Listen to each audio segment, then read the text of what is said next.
Incident with coffee fortune teller.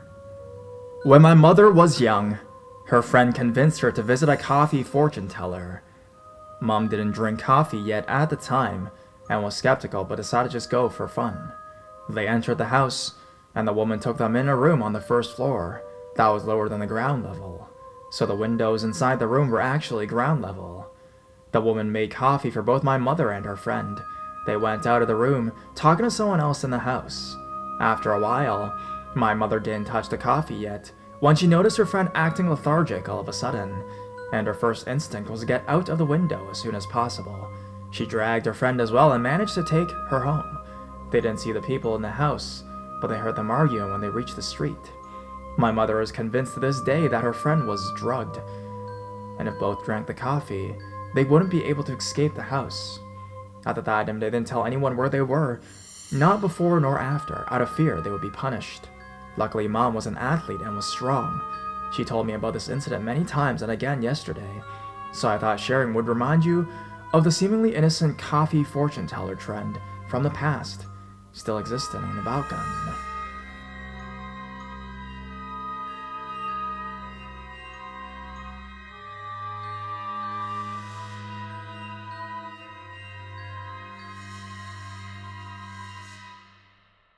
Unsettling encounter with creepy fortune teller like woman. Just found the subreddit, and reading some of the encounters on here reminded me of an encounter I had.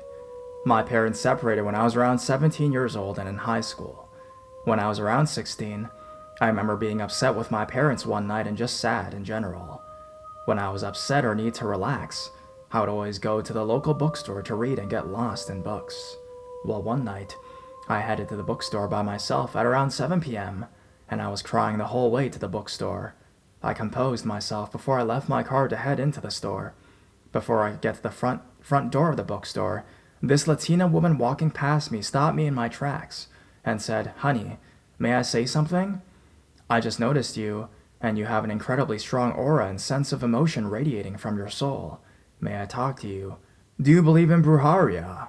I am Mexican, and brujeria is basically witchcraft and can involve fortune telling and have a sixth sense, so to speak."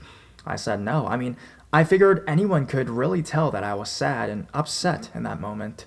But she kept going on with her discourse. She went on and on about how I need to know that things were going to be okay no matter what happened, and that she sensed that there had been two people who had recently died that were watching over me. I didn't say anything, but my grandpa had just died, and a woman who used to babysit me, who might as well have been my grandma, died on my birthday. She said I had guardian angels. I was 16 years old, upset, and I really didn't know what to say. I just really wanted to get into the bookstore and be by myself. I was getting creeped out even though I was in a relatively busy area of a shopping complex, but it was getting dark. But then she said that she could provide a reading for me for half of what she usually charges. This is when things really got creepy. She said I didn't have to go with her anywhere, just over here off to the side of the bookstore to receive a reading. I looked at where she notions, and there was a young man dressed in all black with a black beanie who was pacing back and forth and watching the both of us. I already didn't want to be with this woman, but as soon as I saw the man, it was like the fight or flight reaction was initiated in me. I don't even remember what I said or did to get away, but I managed to make it into the bookstore, and I immediately hid in this kids section where I must have stayed for a good 30 minutes. I was terrified to leave the bookstore, fearing that they might be waiting by my car. I did eventually leave and didn't see them again, but I still think of the encounter. I always wonder what would have happened if I followed her, but it was definitely a creepy encounter, especially considering she was using paranormal topics to try and persuade me to follow her. I still don't know what to think of that part.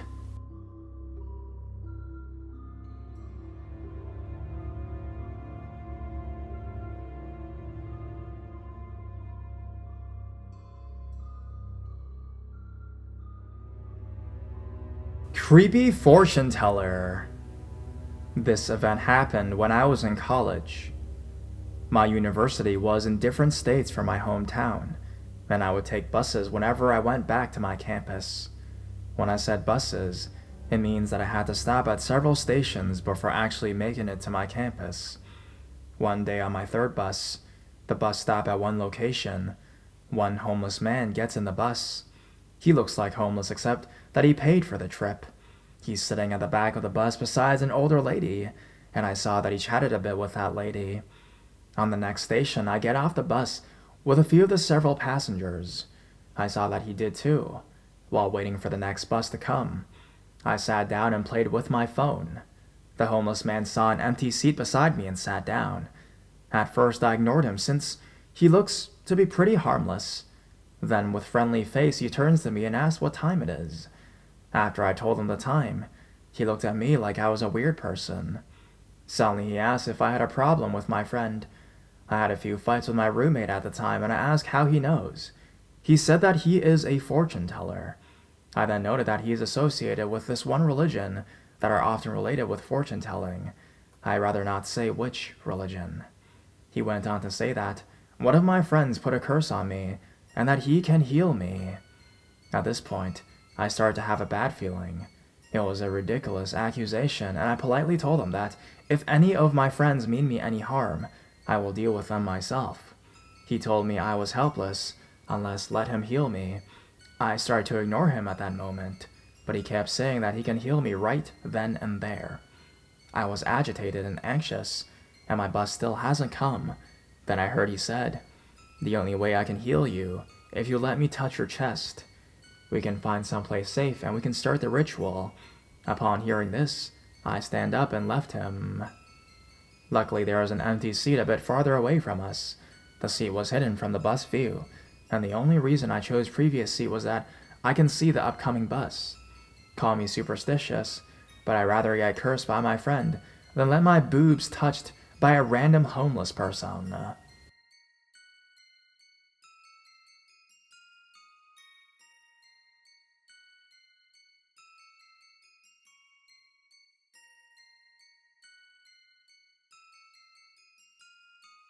Homeless lady attempts to take my sick infant daughter, claiming to be a healer.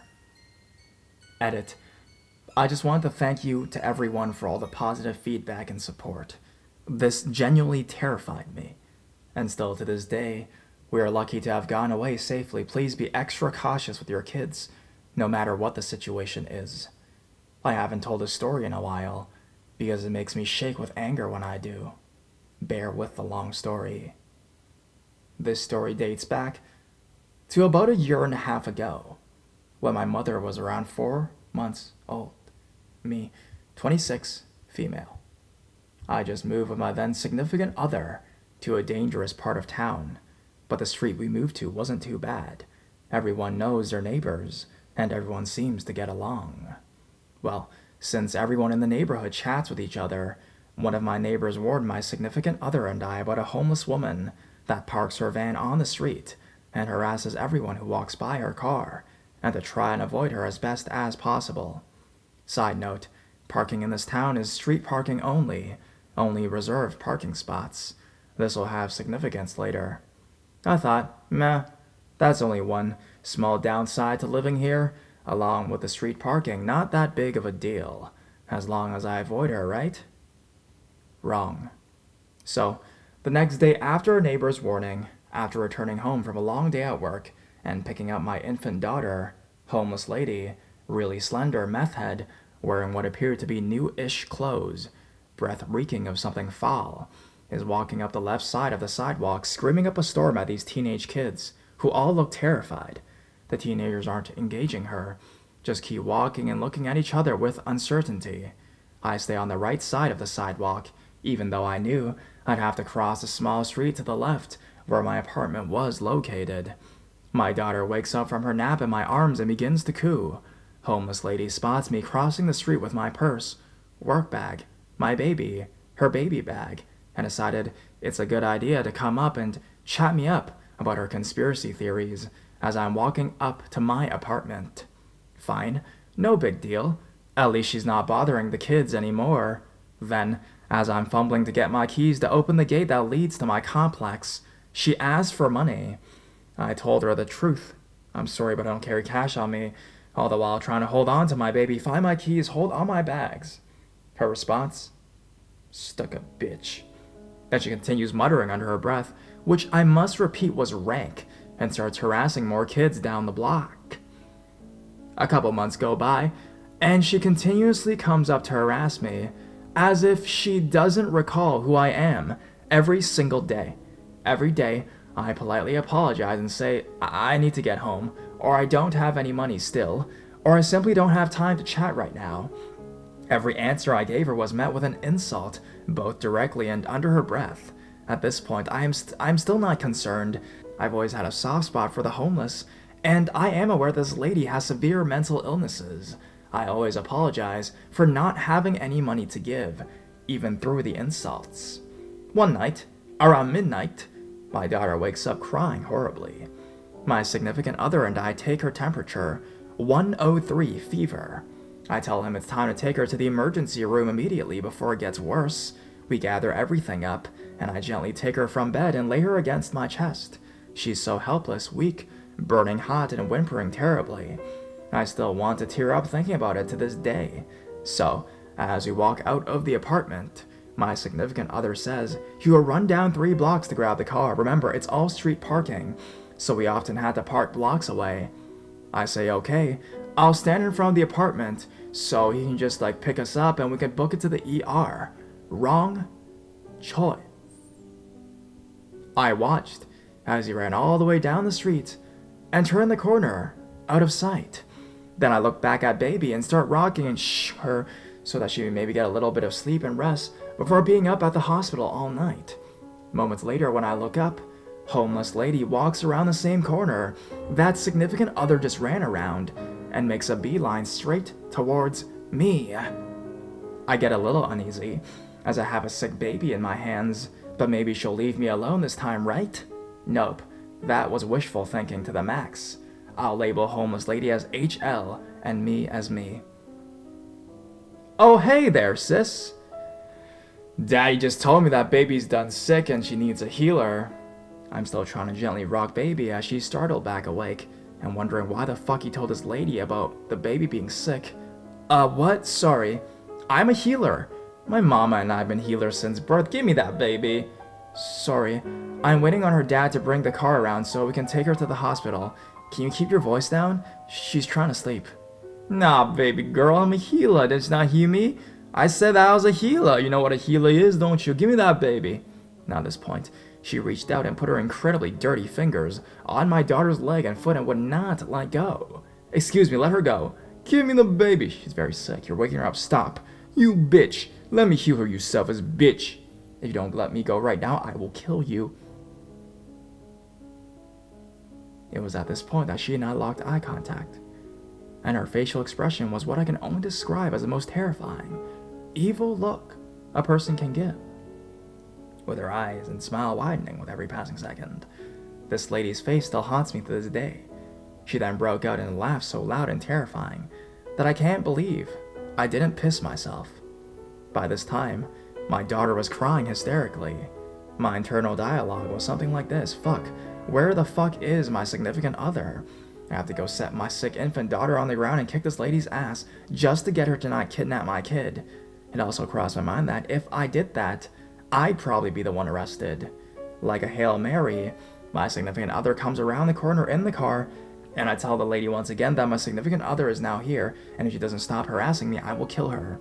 This finally struck some chord inside her brain, and she took off, running down the street, cursing profanities very, very loudly. My daughter's cry has me in tears too, after being yanked so hard by this lady. I still wonder what would have happened if she yanked hard enough to take my sick daughter. My significant other ended up admitting that he felt bad for her, so he told her that our baby was sick, and even struck up a conversation with her about it. Needless to say, he's now my ex. He even later laughed about the entire thing, and told me I was exaggerating, and that she was harmless. He also just still struck up regular conversations with the woman after any time that he'd see her. It still made me mad. I don't think anyone who would have seen the look in this woman's face would label her as harmless. She looked very much like she was ready to harm